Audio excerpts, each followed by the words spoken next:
Jusqu'à quand on va subir ça? On va devenir comment dans cette vie? Ça ne peut plus continuer ainsi. J'ai tout perdu dans ces inondations. Je suis à la recherche de mon mari et de mes 8 enfants depuis 5 jours. Moi, j'ai arrêté de chercher. J'ai regardé partout. Chercher.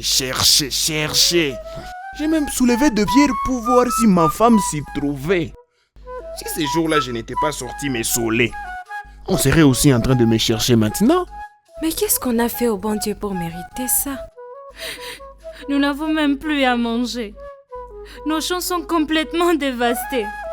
Nous allons aussi finir par mourir de faim. Oh Jésus, Marie, Joseph.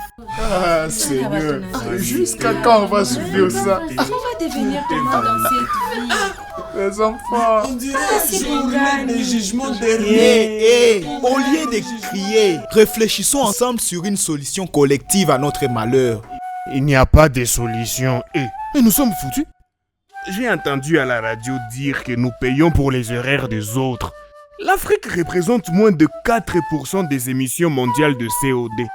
Mais c'est nous qui sommes le plus touchés par les changements climatiques.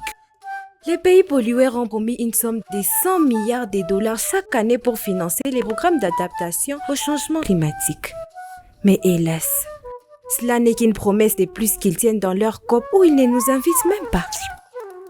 Au lieu de cela, ils sont occupés à envoyer des centaines de milliards de dollars en Ukraine comme si certaines guerres méritent plus de compassion que d'autres. Bande d'hypocrites. Et comme si cela ne suffisait pas, ils nous privent de nos moyens de subsistance. Nous interdisent de cultiver nos champs sous prétexte que c'est dans les aires protégées. Ils nous qualifient même d'éco-terroristes. Pourtant, ces compagnies étrangères qui exploitent du pétrole dans nos parcs nationaux, détruisant le peu de biodiversité qui nous reste, sont qualifiés des grands contribuables dans les caisses de l'État. Trop, c'est trop. Il est désormais clair que tout le monde se fout des droits des populations autochtones.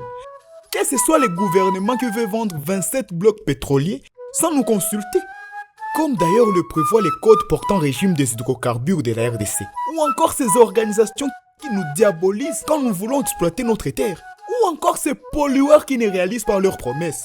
Nous allons faire attendre notre voix. Nous devons organiser une campagne de manifestation pour nous faire entendre. Je veux réunir notre collectif d'artistes pour faire entendre notre voix au travers de l'art. Allez-y! On doit y aller.